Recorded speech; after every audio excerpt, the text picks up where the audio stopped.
안녕하세요. 이공계 기초교양 물리학 실험의 멘토 양조교입니다. 이번에 우리가 해볼 실험은 줄의 진동입니다.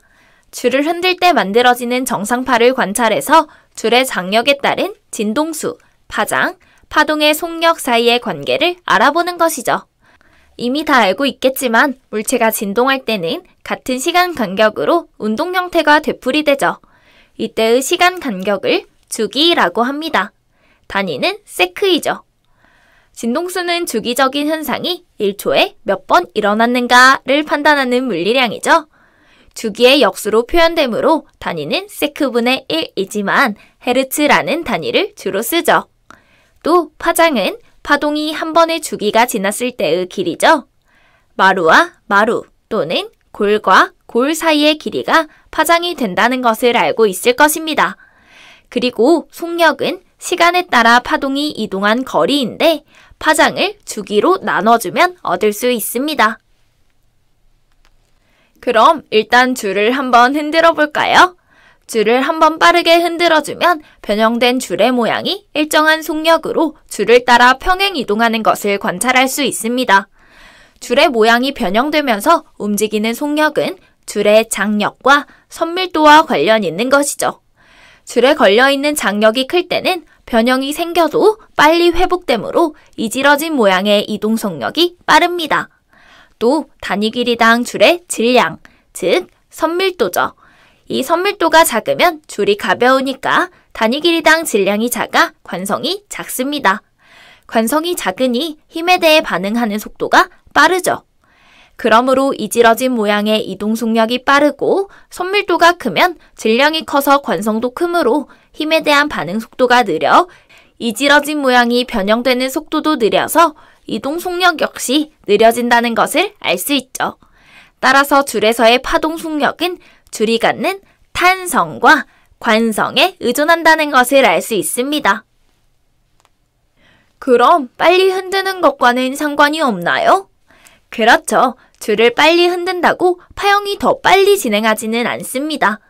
즉, 줄의 미소 부분이 위아래로 진동하는 속력은 빨라질 수 있지만 줄의 미소 부분이 운동 방향을 따라 수평으로 진행하는 속력은 빨라지지 않습니다. 수평으로 진행하는 것은 수평 방향으로 당겨주는 힘에 의존하게 되므로 변형이 전달되는 속력은 줄에 걸리는 장력과 줄의 선밀도에만 의존하게 된다는 것이죠.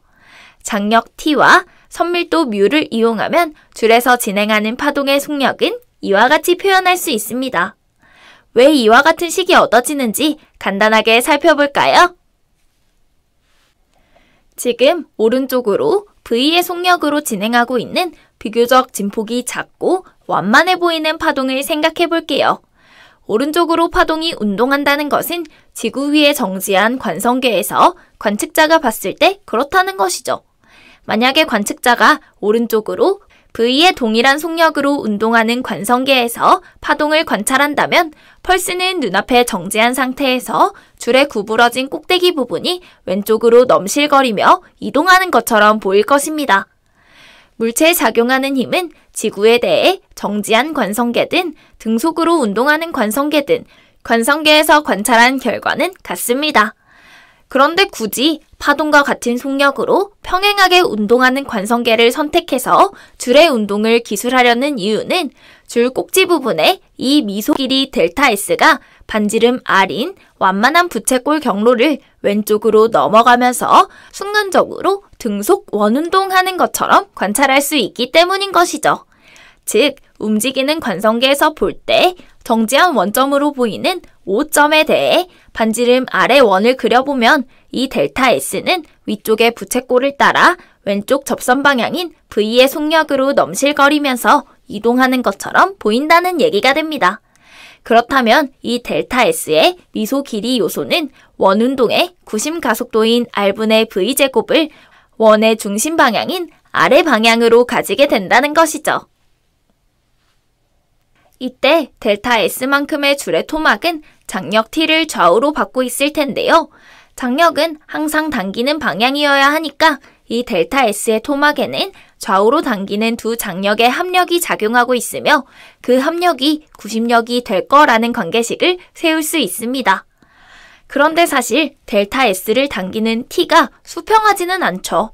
처음에 줄의 진폭을 가정할 때 비교적 낮고 완만하다고 했으므로 델타 S에 작용하는 T와 수평선 사이의 각도 세타와 부채꼴의 수직선에 대한 중심각의 좌우 각도가 같은 세타를 갖게 됨을 알 수 있습니다. 직각삼각형을 그려보면 쉽게 알 수 있겠네요. 그러므로 원의 중심 5점으로 향하는 장력 T의 합력은 2T sin 세타라고 쓸 수 있게 됩니다. 또 줄의 진폭이 낮고 완만하므로 이 각도는 충분히 작은 각도의 세타라고 가정할 수 있습니다. 그렇다면 사인 세타는 근사적으로 세타라는 조건을 쓸 수 있는 것이죠. 작은 각도에 대해 자주 쓰는 근사법이죠. 그러므로 이 힘이 진폭의 최고점에 있는 델타 S만큼의 줄의 토막에 작용하는 구심력이 됩니다. 또 델타 S 토막의 질량도 결정해야 구심력의 식을 쓸 수 있겠죠. 줄의 선밀도를 μ라고 한다면 선밀도의 길이를 곱해주면 그 길이만큼이 갖는 질량이 됩니다. 그리고 델타 S의 길이는 반지름과 중심각을 이용해서 델타 S는 R2세타라고 쓸 수 있으므로 질량은 이와 같이 표현할 수 있죠. 그럼 이제 구심력의 식에 M에 대입해서 이와 같이 정리해 볼 수 있겠네요. 좌우 약분하고 정리하면 T는 μV 제곱이 됩니다. 우리가 궁금한 것은 줄의 이동 속력 V 힘으로 이와 같이 처음에 제시했던 식을 얻게 됨을 잘 알 수 있습니다. 비록 이 식은 진폭이 낮고 완만한 파형을 전제로 해서 증명했지만 좀 높고 뾰족해서 T의 방향과 수평선 사이의 세타에 대해 사인의 근사식을 쓰기 어려운 상황에도 잘 들어맞기 때문에 줄에서 진행하는 어떤 파형의 속력에 대해서도 사용이 가능합니다. 펄스뿐 아니라 연속적으로 흔들어서 만들어지는 이와 같은 사인 파형이 꾸준히 진행하는 경우에도 당연히 쓸 수 있는 식이죠. 이 사인 파형은 줄지어진 미소 질량들이 각각 매달려 있는 용수철들의 복원력에 의해 Y축 방향으로 운동하면서 진동을 전달할 때 만들어지는 모양과 같습니다. 즉, 줄의 미소 질량들에 작용하는 장력이 용수철의 복원력에 해당한다는 것이죠.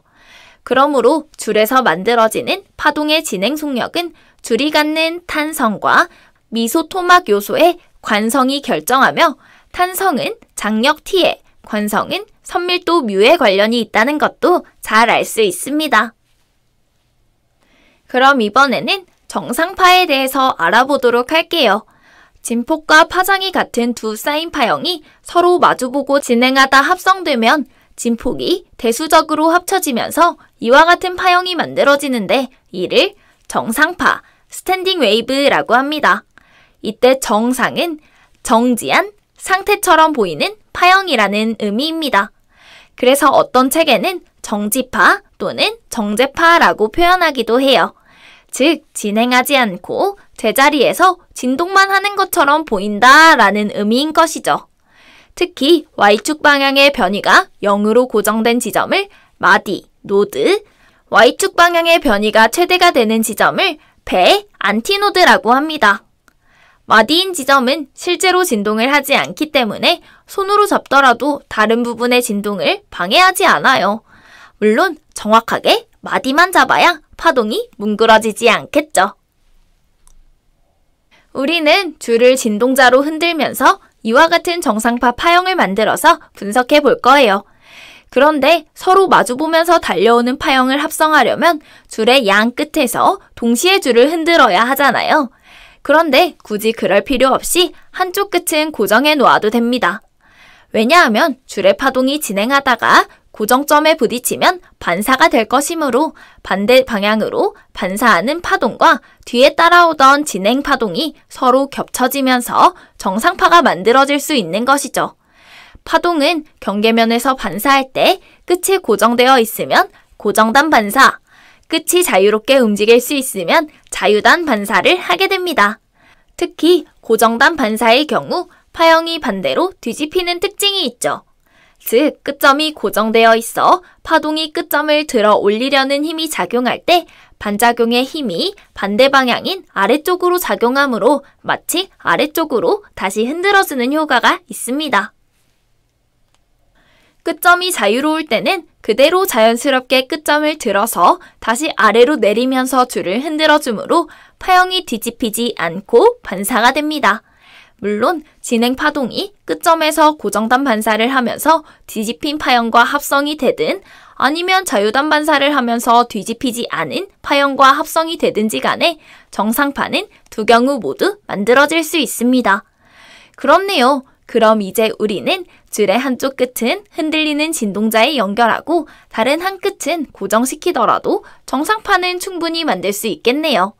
즉, 파동이 양쪽 끝에서 반사되면서 서로 진폭이 겹쳐지다 보면 적당한 리듬에서 정상파가 만들어질 수 있다는 얘기입니다. 줄의 양 끝에서 여러 번 거듭해서 반사된 파동들이 줄을 따라 혼란스럽게 합쳐지기는 하겠지만 어느 정도 시간이 지나면 특정한 조건을 만족하는 파동만 살아남게 됩니다. 물론 그 특정한 조건을 만족시키려면 줄을 당기는 힘이나 줄의 길이를 잘 조절해주든지 진동자의 진동수를 잘 조절시키든지 해서 외부에서 줄에 가해지는 진동수와 줄의 팽팽함과 질량에 따라 고유하게 갖게 되는 진동수를 일치시킬 때 다른 잡다한 파동들은 다 사라지고 정상파가 만들어질 수 있는 것이죠. 이러한 현상을 공명, 레조넌스라고 합니다. 이와 같이 줄이 공명할 때 나타나는 고유한 진동 모양을 배진동 또는 정규 모드, 영어로는 노멀 모드라고 합니다. 일단 줄의 길이는 L로 고정한 상태에서 흔드는 리듬이 느릴 때, 즉 진동수가 낮을 때는 양 끝을 마디로 해서 배가 한 개인 정상파가 만들어질 수 있는데요. 이 정규 모드를 기본 진동, 이때의 진동수를 기본 진동수라고 합니다. 진동수를 증가시켜 그 다음 정규 모드를 구하면 마디가 하나 더 생기면서 배가 두 개인 진동이 생기는데요. 진동수가 기본 진동수의 2배일 때이므로 이를 2배 진동, 또 더 진동수를 증가시켜 그 다음 정규 모드를 구하면 기본 진동수의 3배가 될 때 마디가 하나 더 생기면서 배가 3개인 3배 진동이 생기게 됩니다. 더 진동수를 높여 기본 진동수의 4배가 되면 배가 4개인 4배 진동, 이와 같이 계속해서 배 진동이 증가하게 되는 것이죠. 공교롭게 배 안티노드의 개수와 같아지네요. 단 1.5배 진동이나 3.2배 진동 같은 경우는 없어요. 줄의 길이와 장력이 결정되면 항상 기본 진동수의 n배인 정수배로 배 진동이 증가합니다. 그러므로 애매한 진동수에서는 합성된 파형이 뭉그러지기 때문에 깔끔한 정상파 모양이 만들어지지 않는 것이죠. 이와 같이 어떤 물리량이 정수배로만 증가할 때 양자화되어 있다라고 표현합니다. 물리를 공부하다 보면 종종 만날 수 있는 용어인데요. 물리량이 연속적이지 않고 특정한 값에 정수배로 띄엄띄엄 존재한다는 의미인 것이죠. 우리가 줄의 진동에서 관심 있는 물리량은 n배 진동일 때의 파장과 진동수인데요. n이 1일 때의 진동, 즉 기본 진동일 때는 양끝이 고정된 L 길이에서 만들어지는 정상파의 파장 람다1의 길이는 L 2배가 됩니다. 즉 무조건 천천히 흔든다고 해서 1배 진동이 만들어지는 것은 아니고 흔드는 진동수가 줄에 만들어주는 파장의 길이가 반파장이 될 때까지 흔들어줘야 1배 진동이 된다는 것이죠. n이 2일 때의 2배 진동에서는 정상파의 파장 람다2의 길이는 L과 같죠. 즉 좀 더 빨리 흔들어서 줄에 만들어지는 파장이 양쪽 줄의 끝에 딱 맞아떨어지게 해야 한다는 것입니다. 또 더 빨리 흔들어서 n이 3일 때의 3배 진동일 때는 정상파의 파장 람다3의 길이는 3분의 2L이 됩니다. 즉 한 파장 들어가고 반파장이 더 들어가게끔 만들어줘야 한다는 것이죠. 이와 같이 배진동에 n이 증가하게 될수록 파장은 짧아지게 될 텐데요. 짧아지기는 하겠지만 마디마디의 반파장의 길이를 n배 해준 것이 반드시 줄의 길이와 맞아 떨어져야 한다는 얘기가 됩니다. 이 관계의 일반항을 구하면 이와 같이 쓸 수 있습니다. 여기서 n은 진동의 n번째 정규모드를 뜻하는 것이죠.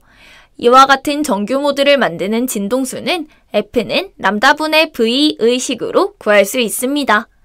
줄에서의 파동의 속력은 루트 뮤분의 T임을 알고 있으므로 V의 속력에 식을 대입하고 람다의 파장의 일반항을 대입하면 이와 같이 정리할 수 있네요. 그러므로 n은 1인 기본 진동수는 이와 같이 쓸 수 있습니다. 나머지 정규모드의 진동수는 모두 이 기본 진동수의 정수배가 됩니다. 처음으로 정상파를 만드는 기본 진동수가 10Hz라면 그 다음 정규모드는 20Hz에서 또 그 다음 정규모드는 30Hz, 그 다음 정규모드는 40Hz에서 만들어지는 것이죠. 이와 같이 줄의 정상파를 만드는 실험에서 진동자는 줄을 일정한 진동수로 흔들어주는 역할을 하는데요. 보통의 경우는 진동을 줄에 대해 수직으로 만들죠. 즉, 흔드는 방향과 줄이 진행하는 방향이 직각이므로 이는 횡파입니다. 사실 우리가 지금까지 살펴본 내용은 줄의 횡파 진동을 만들어줄 때인 것이죠. 이때는 진동자의 진동수와 줄에 만들어진 파동의 진동수가 같죠. 바꿔 말하면 진동자의 진동수와 같은 파동만 줄에 만들어진다는 얘기가 됩니다. 직관적으로 생각하더라도 흔들어주는 리듬대로 줄이 흔들릴 테니 진동자의 진동수와 줄에 만들어지는 파동의 진동수가 같다는 것은 너무 당연해 보이네요. 그런데 줄을 흔드는 방향을 줄과 평행으로 하면 줄이 좌우로 팽창 수축하기 때문에 줄의 요소도 좌우로 팽창 수축하게 되겠죠. 그래서 이때 만들어지는 파동은 종파가 됩니다. 용수철을 좌우로 흔들어 보면 매질인 용수철이 팽창하고 수축하는 것이 눈에 잘 띄어서 종파라는 느낌이 확실히 드는데 줄이 팽창하고 수축하는 것은 잘 눈에 띄지는 않겠네요. 그렇다고 하더라도 수축과 팽창 과정에서 구부러졌다 펴졌다 하면서 진동을 하기 때문에 마치 위아래로 진동하는 횡파처럼 정상파가 만들어지게 됩니다. 특이한 점은 이때 줄에 만들어지는 정상파가 갖는 진동수는 횡파 진동과는 달리 진동자 진동수의 절반이 되는데요. 편의상 처음에 진동자가 변이한 방향을 줄을 느슨하게 하는 순간을 기준으로 시작한다면 진동자가 줄을 당기는 동안 줄의 미소 질량들이 위쪽으로 운동하게 됩니다. 그리고 다시 진동자가 줄을 느슨하게 하는 순간 줄의 미소 질량들이 위쪽으로 최대 진폭을 갖게 되는 것이죠. 당연하겠지만 줄이 느슨해져야 구부러질 거잖아요. 어쨌든 이와 같은 과정에서 진동자는 다시 원위치에 쓰므로 1회 진동이 끝난 상태입니다. 이때 다시 진동을 시작하면서 줄을 당기게 되면 줄의 미소 질량들은 아래쪽으로 운동을 시작하게 되고 진동자가 줄을 느슨하게 하면 미소 질량들이 아래쪽으로 최대 진폭을 갖게 됩니다. 즉, 줄이 한 번 진동하는 동안 진동자는 2번 진동하게 되는 것이죠. 그러므로 진동자의 진동수는 줄에서 만들어진 정상파의 진동수의 2배가 됨을 알 수 있습니다. 즉, 진동자가 10번 흔들릴 동안 줄은 5번 흔들리는 것이죠. 그럼 결론적으로 우리는 줄을 적절한 진동수로 흔들어서 그 진동수에 맞는 길이와 장력을 찾으면 정상파를 만들 수 있겠다라는 것을 이해했네요. 흔드는 방향이 줄에 대해 수직이면 횡파가 만들어지면서 줄의 공명 진동수, 즉 정규 모드의 진동수에 대한 식은 이와 같이 표현되는 것이고 흔드는 방향이 줄에 대해 수평이면 종파가 만들어지면서 줄의 공명 진동수, 즉 정규 모드의 진동수에 대한 식은 이와 같이 표현된다는 것을 알았습니다. 이제 실험을 직접 해볼 텐데요. 줄 세계과학의 줄의 진동 실험 장치를 이용해서 실험을 해볼 거예요. 진동수를 변화시킬 수 있는 진동자를 이용해서 줄을 수직 방향, 수평 방향으로 흔들어주고 줄의 장력은 줄 끝에 추를 매달아 중력이 장력이 되게끔 조절하게 될 것입니다. 또 굵은 줄과 가는 줄을 이용해서 선밀도도 바꿔보면서 우리가 이론으로 살펴본 내용을 꼼꼼하게 검증해 보도록 할게요. 그럼 안녕!